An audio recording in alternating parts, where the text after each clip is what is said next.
The wind howled through the trees, cutting through layers of tattered fabric and fragile flesh alike. Snow swirled in violent gusts, biting at the exposed skin of the women huddled together, their breath coming in desperate, shallow gasps. Eleanor's fingers had gone numb hours ago, but she kept her arms wrapped around the shivering form of a younger girl, whispering hollow reassurances that neither of them believed. The men were gone. They had taken the wagons, the weapons, even the meager rations they had left. At first, there had been screaming, pleading voices rising over the howling wind, chasing after the retreating figures on horseback. The echo still lingered in Eleanor's ears, but the screams had died long before the last flicker of torchlight vanished over the ridge. Silence had come then, a dreadful, suffocating silence as realization sank in. They had been abandoned. Someone sobbed behind her, a thin, pitiful sound that barely carried over the storm. A woman, Mary, cradled her infant against her breast, rocking the child even as her own body swayed dangerously with exhaustion. Another woman, Ruth, gritted her teeth and pulled her shawl tighter over her thinning shoulders. She was older, her face lined with years of hardship, yet in the pale light of the storm, she looked as lost as the rest of them.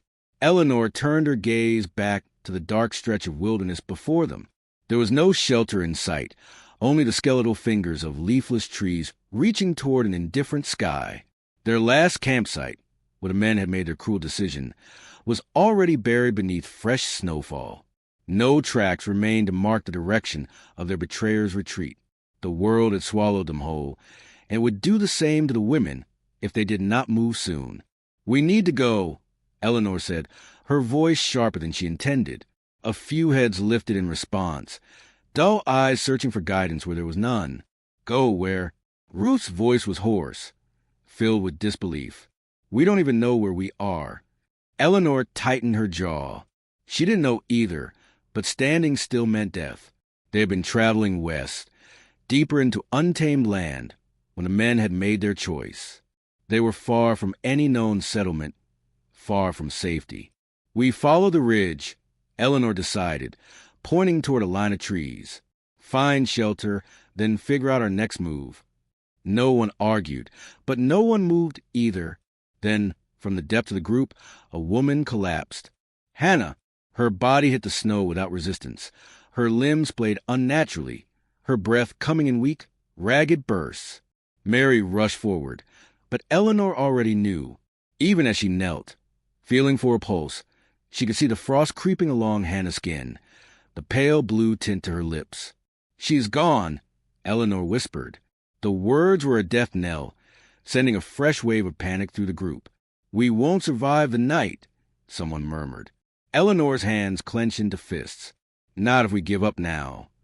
With effort, she forced herself to her feet.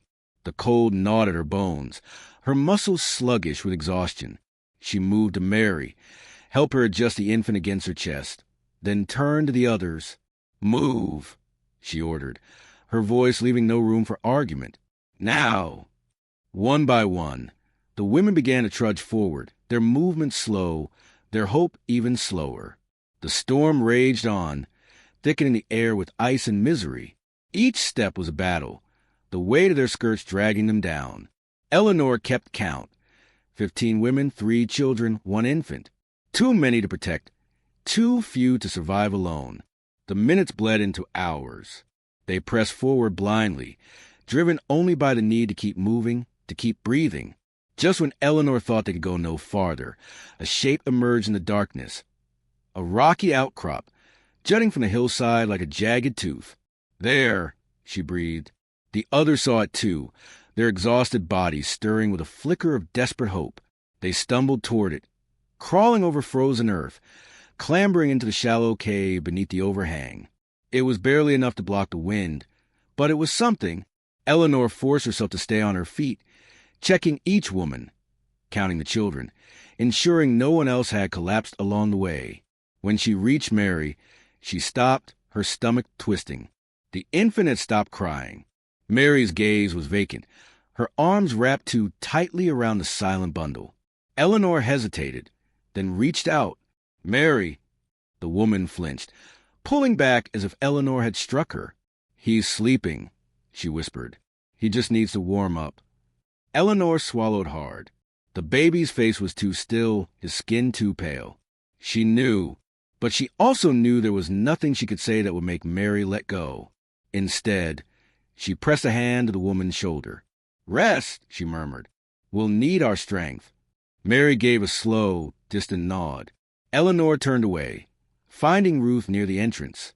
The older woman's face was set in grim lines, her eyes shadowed by knowledge neither of them spoke aloud. "We won't last long here," Ruth said. "Not without fire." Eleanor exhaled. "We'll find wood. And if there are wolves?" Eleanor's fingers tightened around the blade at her belt. A pitiful thing, barely longer than her hand. But it was all she had. "Then we fight." A moment passed, then Ruth gave a nod. Without another word, the two women stepped back into the storm. The cold was worse outside, slicing into Eleanor's flesh like 1,000 tiny knives. She forced herself forward, moving toward a stand of trees nearby. The branches were coated in frost, but they found enough dry wood beneath to carry back. They were almost at the cave when Eleanor heard it, low, guttural, too close. She froze. A pair of eyes glowed in the darkness beyond the trees. Then another, and another. Wolves. Ruth swore under her breath. "Slow," she whispered. "No sudden moves." Eleanor's heart slammed against her ribs, but she nodded. She took a step back, then another. The wolves did not move. Then, somewhere behind them, a child cried. The sound shattered the silence, and the wolves lunged. Ruth shouted, hurling a piece of wood. Eleanor raised her blade, but the creatures were too fast. Too many. A flash of fur. The snap of teeth. A scream. Then an arrow. The wolf closest Eleanor yelped and fell, blood staining the snow. Another arrow. Then another. The pack scattered, their howls fading into the night. Eleanor turned, breath coming fast. At the edge of the clearing stood a group of riders, their figures barely visible in the storm. One of them dismounted. A man, wrapped in furs, his expression unreadable. Eleanor did not move. Neither did he. Then, after a long moment, he raised a hand and gestured toward the cave. An invitation, or a demand. Eleanor glanced at Ruth, then at the others waiting in the cave. She tightened her grip on her blade. They had been abandoned once. They would not be abandoned again. Without a word, she nodded and followed. The fire burned low, its embers casting restless shadows against the cave's stone walls. Eleanor sat near the entrance, her fingers still curled around the knife she had clutched all night. The weight of exhaustion pressed down on her shoulders, but she had not slept. Sleep was a luxury that trust afforded, and she had none to give. The Lakota had not harmed them. That alone was a small miracle. When the wolves descended, the riders had appeared as if conjured from the storm itself, their arrows swift and deadly.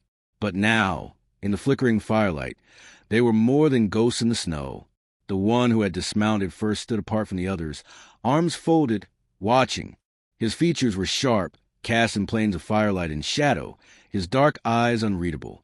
His clothing, heavy furs, beaded leather, was practical, yet marked with the careful artistry of his people. He had saved their lives, yet the air between them was thick with something unspoken. No one spoke at first. The women sat huddled together, wary, clinging to the remains of their old world even as the wilderness stripped it away. Ruth was the only one who met Eleanor's gaze, her expression grim but resigned. They had no choice but to accept this uneasy alliance. The man spoke first, his voice low and measured. The words were foreign to Eleanor, but she heard no malice in them, only a quiet assessment. When she did not answer, he tilted his head slightly, considering her. Then in slow, careful English, he said, "You follow, you live." A chill ran through Eleanor, though not from the cold. The simplicity of his words made the choice stark. Follow or die. She did not doubt that. The wilderness had already taken 2 of them. It would not hesitate to take more. She nodded once. "Will come." There was no relief in his face, no acknowledgement of victory. He simply turned and gestured for them to follow. The women hesitated. Mary clutched her lifeless infant, eyes hollow. Another, Abigail, shook her head violently. No, No, we can't go with them. We don't even know who they are. They're the reason we're still alive, Eleanor said. They're savages. The word hung heavy in the air. You saw what they did to the others. You know what they do to people like us. Eleanor's fingers tightened around her knife. She had seen what men could do. The settlers who left them had not worn beads or furs. They had spoken English. They had shared their prayers. And they had abandoned them to die. We go, she repeated, or we die here. No one argued after that. The journey was grueling. Snow crunched underfoot. The wind biting even to the borrowed furs of Lakota had wordlessly offered them. The men rode, but they did not slow their pace for the struggling women. Eleanor did not expect them to. If anything, the forced march felt like a test. If they were to survive in this new world, they would have to prove they were strong enough to walk through it.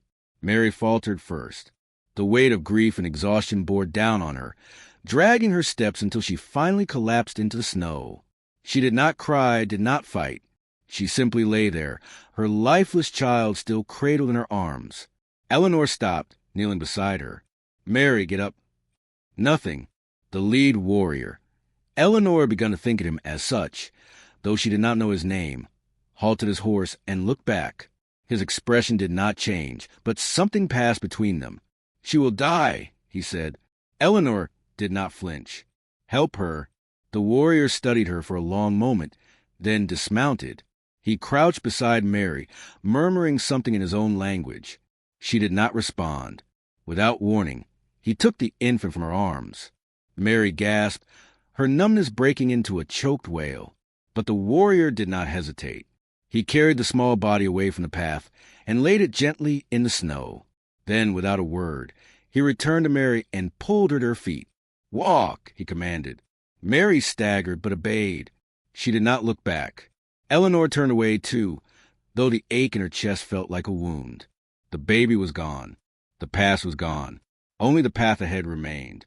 The Lakota camp lay in a valley, hidden from the endless white expanse they had been walking through.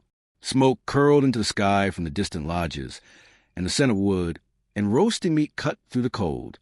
The sight was almost unreal, a world apart from the one they had been abandoned in. As they entered, eyes turned to them.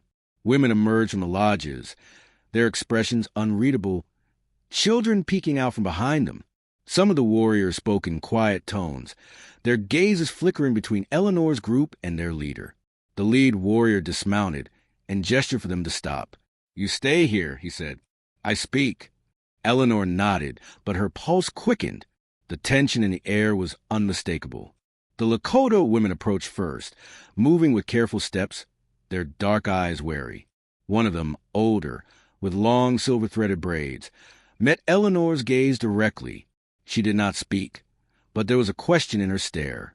Eleanor lifted her chin. She did not know what was expected of her, but she would not cower. The older woman held her gaze a moment longer, then turned and barked a command. Within moments, the Lakota women began to usher the weary survivors toward a large lodge near the center of the village. It was warm inside, the air thick with the scent of smoke and herbs. For the first time in days, Eleanor felt something close to relief. She did not let it last. That night, as the others lay wrapped in furs, Eleanor stayed awake, watching. The lead warrior was outside, speaking with others. His voice was calm, but there was an edge to it, a sharpness that told her not all agreed with their presence here. She could not blame them. She did not know what the morning would bring, whether they were truly safe or only delaying another betrayal. But for now, there was warmth. There was food. For now, they had a chance. Eleanor woke to the sound of voices, low, urgent, edged with something that made the hairs on the back of her neck rise. The lodge was still dark, the only light coming from the dying embers of the fire in the center. The other women were still asleep, their exhausted bodies wrapped in borrowed furs. But outside, the village was stirring. She moved carefully, slipping from beneath her coverings and making her way toward the entrance. Cold air rushed in as she pulled the flap aside, the breath stolen from her lungs before she could steady herself. The warriors were gathered near the edge of the camp, speaking in tense, clipped words. She saw him, the one she had come to think of as their leader. He stood with his arms crossed, his expression like carved stone. Across from him were two men on horseback. Their faces were unfamiliar, but their clothing was not. Settlers. Eleanor's stomach twisted. She couldn't hear their words, but she didn't need to. She had seen this before. Men arriving with forced smiles and hidden knives, making promises they had no intention of keeping. And yet, something about the way the Lakota warrior stood, unflinching, unmoving, made her believe he was not a man who would be easily deceived. One of the settlers gestured toward the village, his voice rising. The warrior responded, his tone quieter but firm. Then the second man said something that made Eleanor's blood run cold. His words were in English. They belong to us. Eleanor's body tensed. She stepped forward before she could stop herself. We belong to no one. The words were sharper than she had intended, and they carried across the space between them. The settlers turned in unison, their faces a mixture of surprise and something more dangerous. The first man smiled, though it did not reach his eyes. He was older, his beard streaked with gray, his clothing worn but well kept. A man who had known both hardship and the power that came with surviving it. You must be mistaken, he said smoothly. We were looking for you, you know. We thought you were dead. Eleanor clenched her fists. The lie came so easily to him.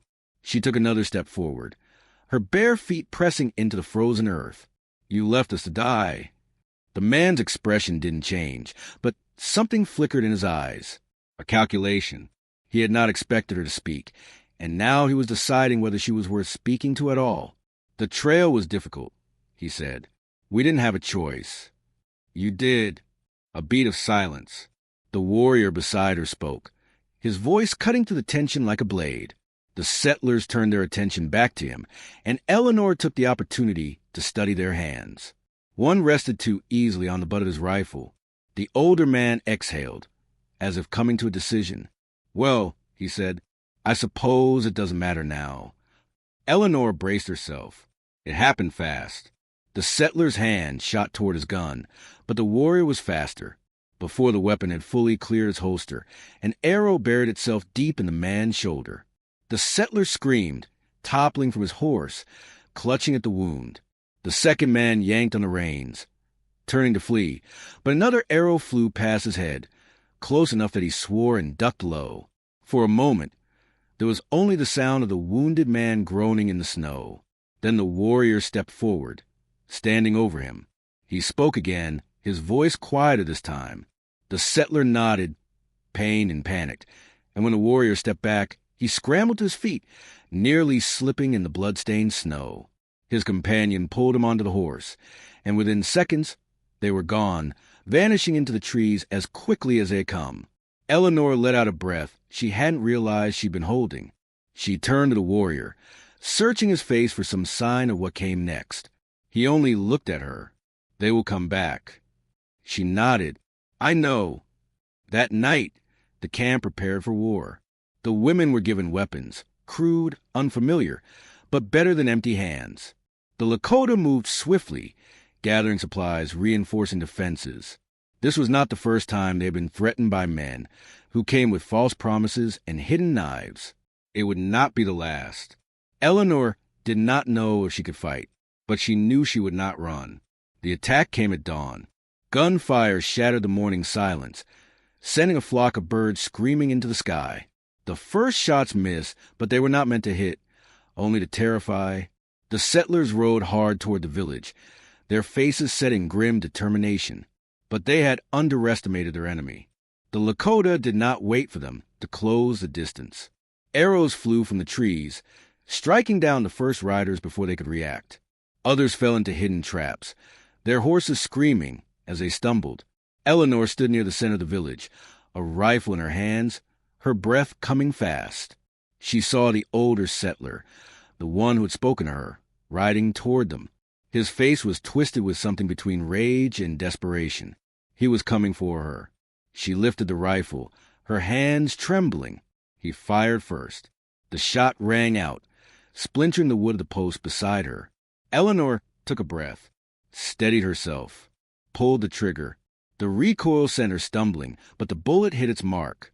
The settler jerked in the saddle, then fell, crashing into the snow with a dull thud. For a moment, everything went still. Then, just as quickly as it had begun, it was over. The remaining settlers, seeing their leader dead, turned and fled. Eleanor lowered the rifle, her pulse hammering in her ears. It was done. The village stood. The women were still alive. She had survived. She turned, searching for the warrior, for the man who had fought beside her. He was there, bloody but standing. Their eyes met, and something passed between them, something unspoken, something understood. She did not belong to the world she had come from, but perhaps here she could belong to something new. Snow had melted from the valley, leaving behind the scent of damp earth and pine. The land was waking, shaking off the weight of winter, but Eleanor knew that some things would never thaw. The bodies had been buried days ago. The settlers who had come for them, who had come for her, would not be returning. Their blood had darkened the snow, then vanished beneath the shifting earth, swallowed by the land as if they had never been there at all. But the scars they had left remained. Eleanor ran her fingers over the stock of the rifle resting across her lap. It was not hers by right, not by any rule she had once lived by, but the world she had known before was gone, and in its place was this. Hands made rough by survival, a gaze that no longer flinched at the sight of death. Across the fire, the Lakota warrior watched her. She had come to know his name, Chaska, a name that carried weight, like stone shaped by time and battle. He had saved her life, more times than she could count, but it was not gratitude that tethered her to him now. It was understanding. "You are not afraid anymore," he said. Eleanor let out a breath, slow and steady. "No." A flicker of something crossed his face. Approval, perhaps, or recognition. He nodded once, then turned his gaze toward the horizon. The village had survived, but survival was not victory. The settlers who had abandoned them were still out there, somewhere beyond the trees, whispering among themselves, spinning stories. The women who had come with her, the ones who had been left to die, were no longer the same. They had been forged in the fire of their own suffering, and now, like Eleanor, they had a choice to make. "We cannot stay," Ruth said from behind her. Eleanor turned. Ruth's face was lined with exhaustion, but her eyes were sharp. She had once been the quietest among them, the one who had prayed instead of fought, the one who had looked for salvation in the kindness of men. That woman was gone now. Not forever, Eleanor agreed, but we are not running. Ruth studied her for a moment, then nodded. The Lakota had given them shelter, food, a place to regain their strength. But Eleanor knew they could not remain here as strangers in borrowed safety. If they were to live, truly live, they had to claim their own place. Chaska seemed to read her thoughts. "You will leave." It was not a question. Eleanor hesitated, then met his gaze. "Some of us. Not far. But we cannot be the burden that lingers too long." He was silent for a long moment. Then he stood, stepping forward until the firelight painted him in gold and shadow. "There is a place," he said, "west of here. Hidden. Good land." Eleanor tilted her head. "And you're telling me this because—" Chaska's expression remained unreadable. "Because you fight." A small breath of laughter escaped her lips, quiet and bitter. "Not by choice." "No one fights by choice," he said. "Only by need." Eleanor's fingers tightened around the rifle. That night they prepared. The women who had survived the winter, those who had not fallen to sickness or despair, gathered what little they had. The Lakota, without words, provided them with more. Weapons, blankets, horses. Not all approved of their presence, but Chaska's word had been final. Eleanor did not say goodbye to him, not in words.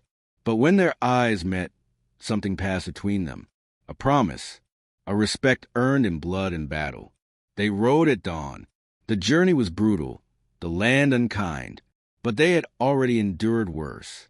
Days passed, then weeks. Their numbers had dwindled to a fraction of what they once were, but the ones who remained were no longer helpless. They had carved something new out of the wilderness, something that belonged to them. A home, not a town, not like the settlements that had abandoned them, but a place of their own. They built with what they had, with hands that had learned to wield more than desperation. They hunted, they defended. They stood as something unspoken but unbroken. One evening, as Eleanor stood at the edge of their land, watching the sun sink behind the trees, Ruth stepped beside her. "They will come for us," Ruth said softly. Eleanor nodded. "They will try." Ruth was silent for a long time, then let out a breath that sounded almost like a laugh. "And what will we do?" Eleanor turned, her grip firm on the rifle at her side. "We will remind them," she said. That night, the wind carried the sound of wolves howling in the distance. But Eleanor did not fear them. The forgotten had been left to die. And now, they had become something else.